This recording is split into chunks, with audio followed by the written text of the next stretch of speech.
What's up, everybody? Welcome back to My Twisted Life TV. I am Poetry. You are here for another recap and review of The Handmaid's Tale, Season 3, Episode 3, Useful. Now, y'all, I got a cold. My nose is still draining like crazy, but I came here to give y'all this video. In last video, I said that I was going to start like at the beginning of the video, going through some of the comments and addressing those, and I forgot to do it. So, I got my random comment picker for YouTube, and I'm gonna let them just pick one for me. I normally use this for my raffles, but since I'm not raffling shit, I figure I just go here and pick one in the beginning. And this one right here, Rockwired Media had said that in the book, the Waterfords had two Marthas, and one of them was named Cora. Now, I had asked in the last video, did anybody know why Commander Lawrence had two Marthas? And this was addressing that topic, that in the book, the Waterfords had two Marthas, and one of them was named Cora. And it's probably because of his elite status that he's able to get more Marthas or have more than one Martha. You know, he is as Fred said, the visionary for Gilead. I hope y'all can hear me. I'm trying to turn my mic up. I don't want to get too much feedback. Let's see. I'm gonna pick another one. Start that one. Let's see what we got here. Did it do it? Dang it, I said pick another one. Pick another winner. Pick another winner. It ain't doing it. We're gonna try it again. You get the comments. Start it. Alright. Okay, so Denise Cornelius said that I think he meant that he helped June and Emily not because of any greater cause, but because he liked them or he just decided to help them. Like some people decide to help the homeless people they see, but aren't dedicated to any cause to help the homeless, but for whatever reasons. And she also goes on to say, I haven't liked Luke since he not only had an affair, but acted like his wife was stalking him because she wanted to save their marriage. I agree. I agree with that as well.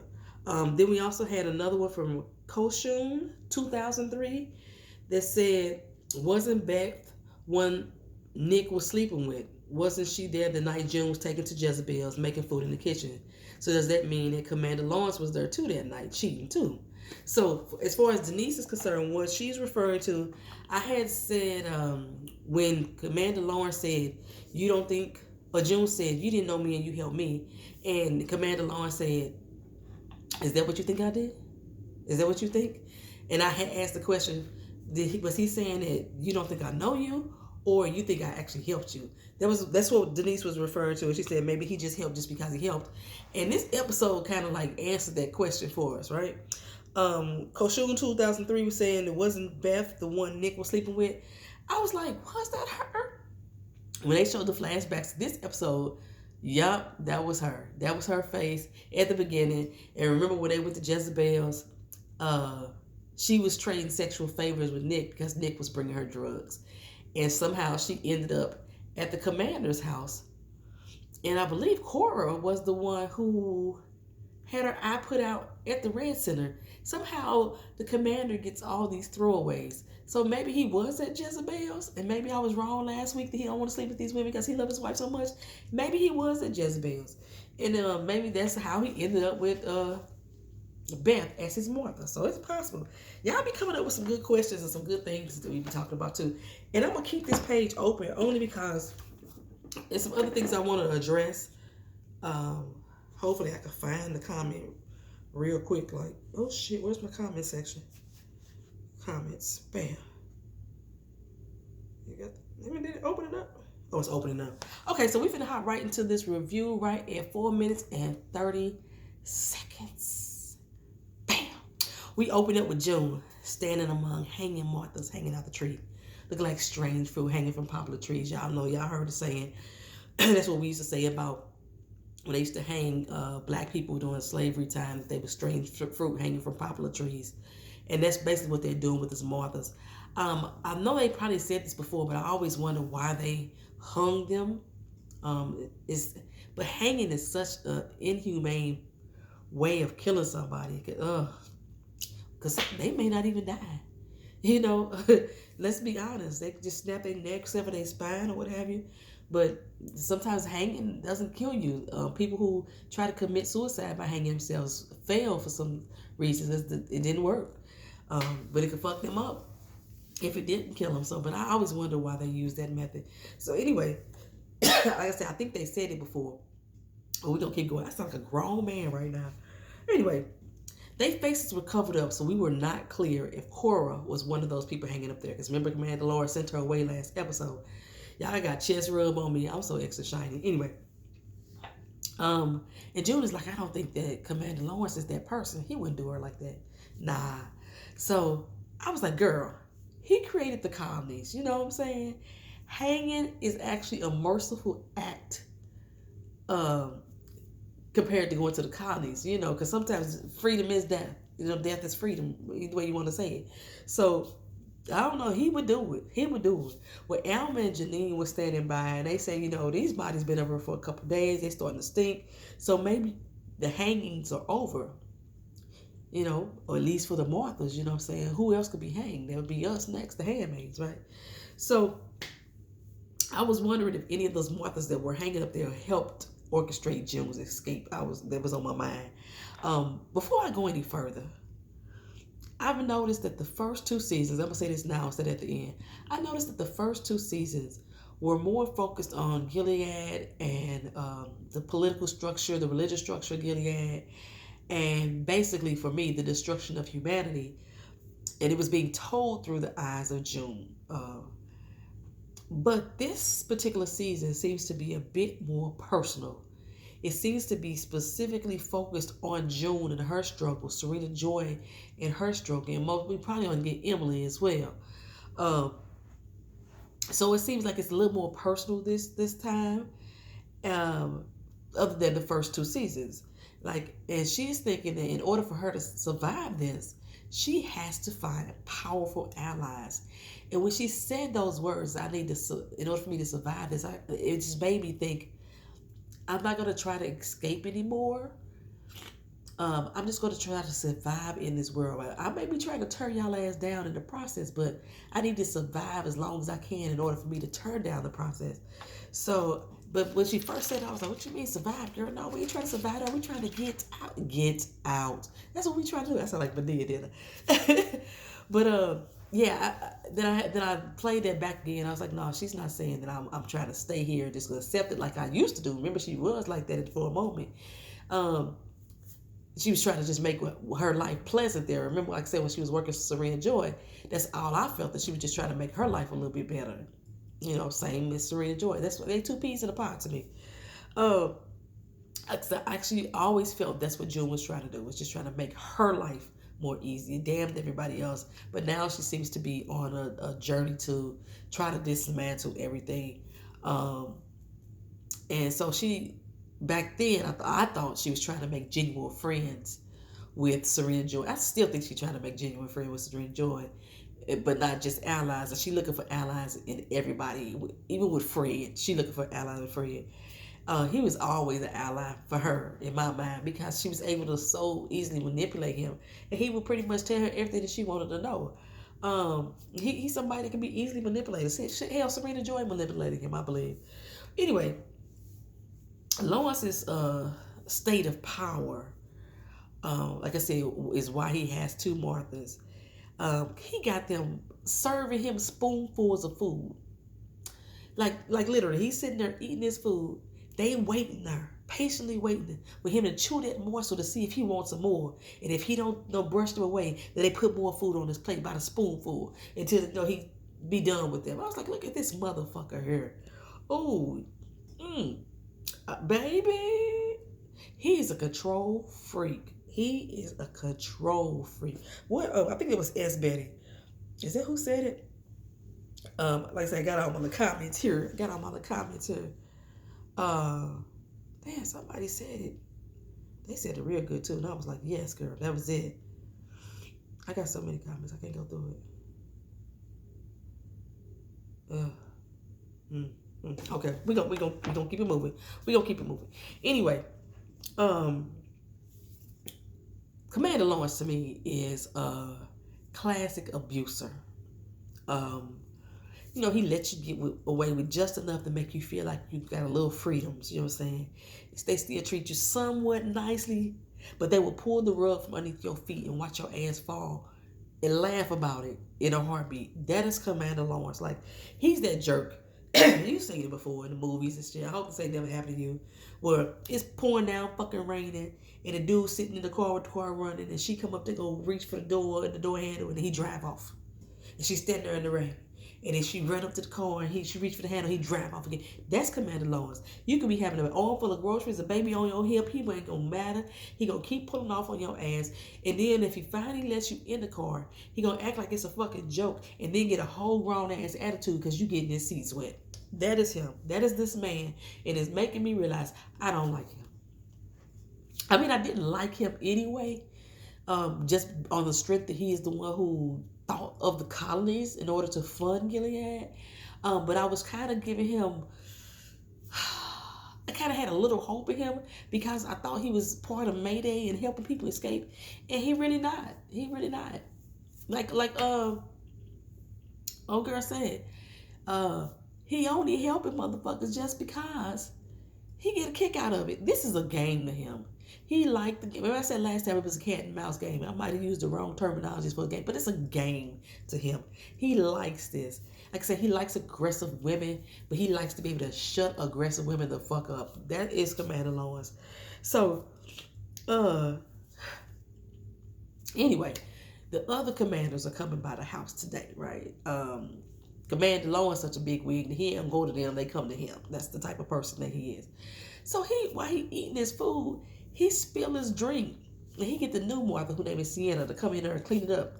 And then tell Beth to come in and pour him another fucking drink, right? Beth looks nervous as a hooker in church on Sunday. I swear for goodness. Like, we all disposable here. He can get rid of us at any fucking minute. He is testing us, right? Because if Cora ain't hanging from them doggone trees, she got to be down in the colonies. That's where she got to be. So, Sienna, she down on the ground, trying to clean up the little wet spill, whatever the fuck he spilled. And her dress gets into the spot. So, your cloth soaks up the doggone liquid. And he gonna start chastising her about how the fact she ain't fucking clean. Hey, is this how Martha's supposed to be? Ain't cleanliness part of the job description? I think the fuck, right? Woo, they brought me back to reality on his ass this episode. They sure did. I was like, ain't this a bitch? She cleaning up your shit, homie. What the hell? So, he on a total mindfuck mission right now. And June is like, can I get the door for you, sir? Because the commanders out there, they out there knocking. Can I get the door for you? He's like, I don't know, can you? Are you capable? I'm telling y'all, my first grade teacher, Mrs. Willis, would have been so mad at June for saying, can I get the door? It's may I, not can I. Because I don't know your capabilities. And that's basically what Commander Lawrence was getting at. I don't know your capabilities. Are you capable? Are you capable of solving problems? Are you capable of making a decision? Tell me, what's the penalty for a handmaid opening a door? June stopped. Like, okay, this motherfucker want to play games, right? She smirked. Started walking back to the door again. He said, no, for real, I don't know. Like, what is it? What you think it should be? June stopped again. Pause for a second. She's about to head for that door that third time. He said, what should it be? I want you to tell me what's fair. You know what I'm saying? June realized this motherfucker's psycho. He crazy cuckoo. Okay, he want to play this game, so if I go answer the door, he may come up with a new motherfucking punishment for me. I ain't got time to play them games with him, man. Oh, he was like, okay, then forget it. You ain't capable of making decisions. We can see that right now, right? Every time she got close to answering, like he egged her on, and he instilled that hesitation in her ass. Whoa! So when she resolved not to open that door, he's like, y'all ass can't make no damn decisions. Another one. Oh my God, my nose. Is it just me, y'all? Or are y'all noticing a lot of fire and beams of light during this particular season? These first 3 episodes, especially this episode. I meant to count them. June is usually surrounded by some form of fire or a beam of sunlight cascading on her. She walks into a room, there's a fire already lit, or she lighting the fire. Um, and like fire is a symbol, it's a symbol of warmth and compassion, but it could be a symbol of destruction, you know, burn it all to the ground, burn it to ashes. Remember when Serena Joy burnt the bed, it was destroying uh, Fred's idea of normal, right? So beams of light, they could be representative of hope and healing. So it could be like towards moving towards a higher awareness of self, your spiritual self. Sometimes you may have to get closer to death to even, come into that awareness of self, that higher level of self. So, but I have been noticing that a lot of fire and beams of light. June is always cascaded by a beam of light. But and yeah, so during this whole episode, I think I made note, I don't know how many times, of the damn light and the damn fire. So I hope I don't bore y'all too much with that. But I just wanted to see if y'all noticed that too. So while the commanders are here, we get an update on Chicago. They done stole some women from Chicago, y'all. I was like, oh my gosh, right? But one of Calhoun said, that these ladies not worthy of the colonies. I was like, say what now? They're not worthy of the colonies. No, he want to do a complete salvaging. They haven't did a complete salvaging in a while. Basically, they want to purge these motherfuckers just to keep everybody that's third in line. That's basically that's what the salvaging is. We bring in this new group of women. We bring them all out there in front of the other handmaids and the Marthas and kill them all to say, this what could happen to you if you don't get yourself in check. So, but Commander Lawrence is like, no, I need some field slaves right now. We know we got a lot of labor that need to be done, and we got bodies that's been deteriorating. So I need somebody that can do some hard labor. And I'm like, okay, while they having this discussion, look who come in. Oh, Fred. Blessed be the fruit, Fred. Well, June is still concerned that about her bestie, Serena Joy, right? And it's like, I hope she good. She a tough cookie, so she should be all right. So they catch up. He like, hey, had a new crib. She's like, it's all right, but old boy kind of cuckoo. He a little different. You know what I'm saying? Fred called him interested. So she still manipulates Fred left and right, y'all. Y'all can see it. Y'all can see it. But Lawrence is like a bigwig, So I think that Fred wants to be the type of bigwig that Lawrence is. So he holds some type of animosity that he ain't in that position. And he starts spilling all the tea. Well, at least all the tea that he knew. And June know how to play his ass. She know how to play that. Stroke that ego, girl. That's what she doing. Stroke that ego. So, y'all, we go out to Serena Joy. I thought we was having a flashback moment. I told y'all, season 2, that we didn't have any flashbacks in that season finale. I don't know if y'all remember me saying it. I said that we had like a supposed future scene because we saw baby Holly with Hannah Banana together. They had never been together. We had a future scene, but we didn't have any flashback in the season finale of season 2. And I said in that season finale, I think that is going to be a way of us saying we are moving forward. We're no longer going to flash back to the past. And basically that's what's been happening right now. We have been moving forward. We have not had any flashbacks, but I thought when Serena Joy was sitting by that shore and we was having a flashback. Baby, she out here with her mama. Like, what the hell? What's going on? Her mama named Pamela. And Pamela want to show her off to all her Bible friends. You know what I'm saying?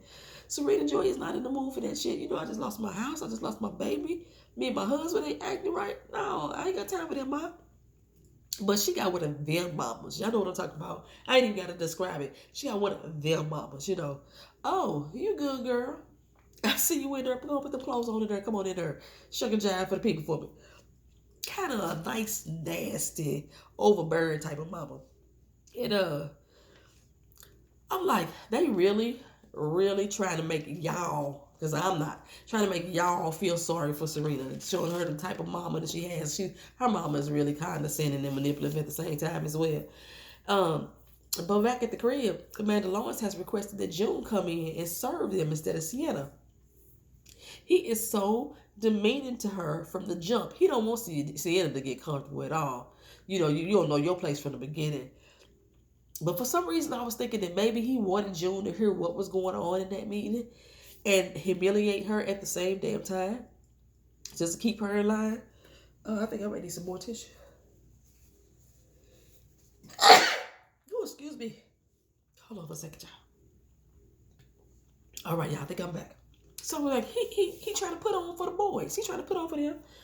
On top of that, like I said, he making me not give two fucks about him right now. And I can't stand people like that. I cannot stand people like that. Asshole. That's the best way I could describe him. So June walk in and she see Nick. I'm like, what the fuck is Nick doing there? I mean, there's some other guardians there, but why would they be in on this top secret ass meeting? Well, the Chicago, they got rebels popping up left and right, y'all. Rebels is all over the place. And they say they need to strengthen their presence because they don't want the rebellion to catch on.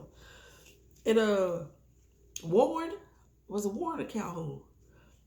I think it was Warren was saying, why don't we just go there and bomb their ass out right now? You know what I'm saying? And Lauren said, no, bro, we can't do that. There is fertile women there. There's fertile wombs and children there. They could be useful to us. You know what I'm saying? The title, tagline. So Calhoun, like I said, mentions that, no, we want to purge. Let's go and start the salvage and the purge. The colonies are too good for these women because they terrorist women. So basically, they call women of the rebellion. That's basically what they call. So Lois is like, come on, bro. Y'all, you giving them too much credit. They just women. You know what I'm saying? Whatever. So our pretty little plaything. That's all they are to us. A little mild and meek. About to piss me off real quick. Anyway, he's like, watch me work. Watch me work. So he tell June to come get this book. He asked her about there's books about sex and gender and yada yada this, yada yada that. And he's like, sex differences and cognitive abilities or the descent of man. That's it. That's the one you was thinking about, right? The descent of man. Start with the men in this room. Okay. So he's like, yeah, go on over there to that shelf and get that book off there for me.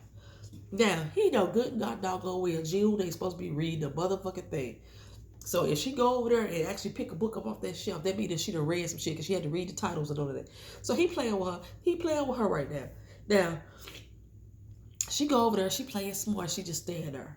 But when she's standing there, she see all the motherfucking books that he done wrote. His ass done wrote so many books about economic issues and how to eradicate them using power and religious influence and shit like that. And I think June got a full understanding of who this motherfucker is now. She got a full understanding. So he finally said, okay, get the third book from the left, with the yellow letter and a lot of this, right? So she do that. Then she come over there and get down on one knee and hand the book to him, say, anything else for you, sire? Anything else you need? No, I'm done. Be gone with you. So she get up and he say, see, women can be useful. And they all laugh and cackle, whatever. Boy, she make her way up to the table. And she sit down at the table and boom, the beam of light illuminated on her again. She had that same look on her face as Serena Joy did when Serena Joy got ready to burn that bed. So back out there by the coast, Rita gives Serena Joy, she make her a little finger thing to cover up her finger so she won't be embarrassed. And Serena head on into the prayer circle. Passing on all her business, baby. Her mama something else. Her mama done told them all. You know how mamas do. You know how they do when they talk to the pastor. They give all your information. She done told all the sisters and the mothers of the church, all that, know everything about her. So, Fred is all giving this heartfelt speech. Well, part of the church sermon, let me tell you, part of the church sermon, the father was like, will heal her marriage, make it right. And they went through all the scriptures about, wife submit to the husbands, yada, yada, yada, yada. So Fred is giving this heartfelt speech. Remember the love and the adoration that he had for Serena Joy, and how he will be a better man because he know he ain't been shit these past few years. And I thought he was talking to Serena Joy. I was like, look at this, the prayer circle worked. Won't he do it? Baby, that fool is over in Jezebel's rehearsing the speech that he want to give to Serena Joy. I was like, that nigga ain't shit. Fred ain't shit, y'all. And y'all, I tell y'all, I swear I would be drunk if I was playing a drinking game. And every time she gazed into the camera, like was mentioned last episode, she gazed to the camera. We was in a room with some fire, or she was illuminated by that damn beam of light from the sun. I would be drunk right now, but I don't drink. So anyway, June decides she wants to try her hand at manipulating Lawrence, right? Like she do Fred. She go to his quarters, bring him a little spot of tea, and talks in her ASMR voice, trying to stroke his ego by making it seem like he's the smartest man in the room right now. She got all close to him, seductively breathing like. He closed his eyes, leaning in a little bit, and say, "This shit really worked on Fred." He ain't the brightest bulb in the box, but your bulb are blown out too, girl. Neither are you. Face cracked. Face cracked. June think that she's the bee's knees for real, y'all. And she think that any man should want her. She looked absolutely insulted that he didn't succumb to her. And he like, what is up with women not wanting to be objectified, but still trying to use their bodies to get what they want? I hear you, dog, but honestly, I think it's the women who use their bodies to get what they want, who don't give a fuck about being objectified. That's just how that shit works. But he like me. I don't understand how they can't see through your ass. You so fucking transparent. You actually think that doing all this, if I like you, then I'ma help you. She was like, I think you at least try to help me. You help Emily. You know, you let the Marthas run a network out of your house. He like, yeah, I just pacify their ass shit. We don't want them running a buck. So my nose stopped up again. Oh my goodness. He said, you want to know why I helped Emily? She said, I think you feel guilty for her. I think you feel sorry for her. He said, is that what you want me to feel for you? Guilty and sorry. She said, do you? Well, he said, look, I helped Emily because she is unnaturally smart. And she could be of help to the world one day. Maybe saying she gonna owe me one. You know what I'm saying? That's probably what he said. He was like, if you were smart, you wouldn't be here right now either. You say, you know I couldn't leave. I can't leave without my baby. He's like, oh, girl, stop. You've been trying to. He said, no, he said, I care more about your daughter than you do. You know what I'm saying? I'm trying to save the world for her. You useless. Like, what you trying to do? You try to be a mama to a child who already got a mother. He said, you couldn't even pick her ass up from school when she was sick. I was like, yep, yeah, I was right. He know her. He know her. So, you know, I think if June, this is my personal opinion, if June was not in captivity, she would be relevant to Gilead. She act just like them. She acts like Commander Lawrence to me. She acts like Serena Joy to me. She could have been helping run the Gilead. They just got on the wrong side of the fence. She always gotta get the last word in. She thought she was tricking him, trying to play on his emotions. I mean, she did get to him a little bit, but I don't think he feel guilty about none of this at all. He took her ass down to the Holden where the women from Chicago was in. He get out the car, he got the beam of light from the head beam, like I'm saying. He let her know, ain't gonna be no salvaging. All these women going to the colonies. And she said, okay, so they ain't gonna salvage, they gonna go die immediately, but they still gonna fucking die. Save them all, make them all Marthas. He said, no, I ain't gonna make them all Marthas. I get to choose 5. And matter of fact, since you know me so well, you know every damn thing, you know. If you choose, you pick the 5. Here's their LinkedIn pages, their credit reports, their blood work, their transcripts from college, you know, whether they were satisfactory or non-satisfactory in elementary school, you got all that. So you decide who get to live and who get to die. Jules like, couldn't do that. Oh, hell no. He's like, if you don't, they all gonna die. You can't make me do this. You can't make me do this. She storms away, right? I'm like, June, by not choosing, you still choosing, sis. You still choosing. So, hold on a second. I had to check my notes to see if I was going to go through this. Okay, so like I watch Brain Games on Netflix all the time. And in Brain Games, they was talking about, they had a scene where these people are standing on the railroad track. On track A, that's one person. And on track B, there's 4 people. They too far away from you um, to hear you screaming to get out the way. And you have a choice. You right by the switch to push the button. Do you push the button to say to people on track A, which is 1 person, or push it and say to people that's on track B, which is 4 people? So you have to choose. And my daughter was like, "They mama, why they asses on the track?" You know what I'm saying? So you have to choose whether you're gonna save 4 lives or 1, and that's what basically June's decision right now. Either you can save these 5 people or they all gonna die. Which one you gonna pick, right? And so the decision becomes more intense as far as the brain games. If one, now you know the person, then the next one is always your grandma or some shit like that. You know what I'm saying? But if y'all answer it down in the comment section, if you had the choice of saving 4 people or saving 1 by a push of a button, which one you do? Either way it go, somebody's death is gonna be on your hands because still you the one to push the button. If you don't push the button at all, you know what I'm saying? Somebody's still gonna die, you know. So, but back with Serena, she's standing in the storm by the coastline. I was waiting for her ass to walk in the fucking water, like walk in, walk in, walk in. But she braced herself for the storm that she's about to have with her mama, because she rushed on in there like, "Pamela, girl, sis, why you tell all the people at the church about me? Why you ain't know all about my business and my husband and my marriage and this, that, and the third?" Pam was like, "Oh, my bad. I don't know why I did it. My bad. I ain't gonna do it no more." And she's like, "Look, I just want you to be happy. I just want you to be happy." And Serena's like, "You just don't know what happened between us. You don't know what we did. That don't matter. That's all fucking irrelevant. Look at you. All that you've been given, and you need everything to be exactly like you want it to be." I've been saying it. Her and June on the same light for me. She said, "You spoiled ass." Her mama a piece of work, y'all. But where's the lie? Where was the lie? That you up here throwing a damn hissy fit because shit ain't going your way no more. Like I said, when y'all was out there fucking over people and treating women bad, it was all good. Now the shit happening to you, now you got fifis. Girl, get the fuck on. Your entitled ass. Suffer. Her mama say, "You know what? There's no place in this world for you without Fred."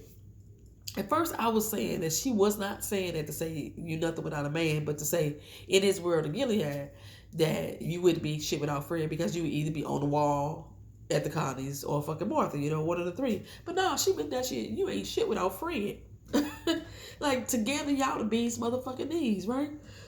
Baby Serena Joy broke down. She was crying. And she was like, "Girl, if you don't stop all that damn babbling, what are you crying for?" There's no crying in baseball. What the fuck you crying for?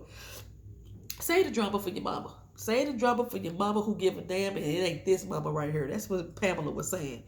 I was like, she ain't shit. Oh, boy. And Pamela say, "I hate to see you in pain. Oh, baby, I love you." But seeing my kid in pain is like the worst feeling a mother can ever have.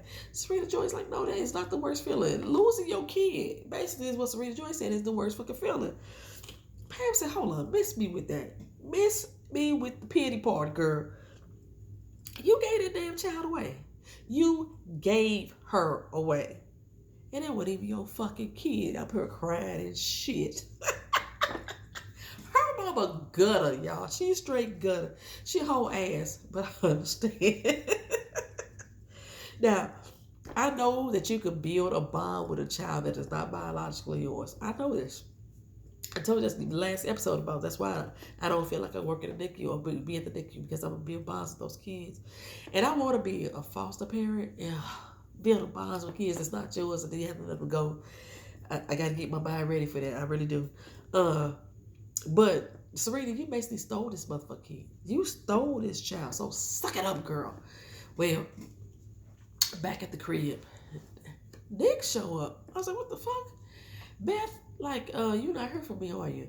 Now, I can't remember who put this in the comment sections of the last video, but I will state this one more time. Please do not put info for future episodes in the comment section. I was thinking I had missed something, right? Like, when did Beth say, "You not heard from me"? I kept thinking I was missed something. It did remind me that Beth was the one that was in Jezebel's, but I was like, wait a minute. And then when it happened in this episode, I said, wait a minute, that shit hadn't happened yet. This is in this episode. Like, dude, for real, don't do that, please. My girl T.R. Williams, I already asked her to hold her doggone mule. Because she over there in Iceland, and they already on episode 6 over there. And T.R. like to talk, baby. Don't put them spoilers down there. So don't make me have to go to the comment section to find out who you are. Don't do that. Don't do that. I know you didn't mean to. But, okay. We go digress and move on from there. So, I truly not. But for me, I don't watch these episodes until I'm ready to actually record the video. I actually take my notes as I'm watching, so you may hear me fuck up something, and then I'll correct myself later on in the doggone recording. But there was something I messed up last week when I said, not last week, yesterday's episode. I was talking about the song, and I kept saying they had interviewed the person who wrote the song, and the person said that they don't like Mondays, their life is up to date. That wasn't the person who wrote the song. That was the person who did the shooting at the school who made that comment. So I had to correct. But thank you for the person who checked me on that. Okay, so anyway, back to this episode. Baby, Nick done got promoted to a damn commander. This is why he was at the doggone meeting. I was like, hell no. And June like, help me get out of there. He can't help her. Because, Commander Lawrence is too high up. He can't take nothing that's his. And she was like, he is a psychopath. Get me out of here. I said last episode he was a schizo. Well, Nick just came by to say goodbye. He been deployed to Chicago. And she like, bye. She is so anguished inside, though. Like, Commander Lawrence did a number on her. And I was like, I told y'all don't underestimate his ass. So she let Nick go back in the room. So, they smashed the dash. So I'm like, how fucking big is this houses that they keep sneaking around like this and don't nobody catch them? Well, the next day, she gets a visitor. Another thing I noticed in this episode, we keep seeing Jill drag her hand like she's trying to find some balance on some surfaces. And that she needed to study herself for this one because it's Serena Joy. Like, what better way to throw her off balance? And again, we get to see with the fires blazing and impeding destruction, right? And the two beams of light coming through the window cascading as a sign of hope.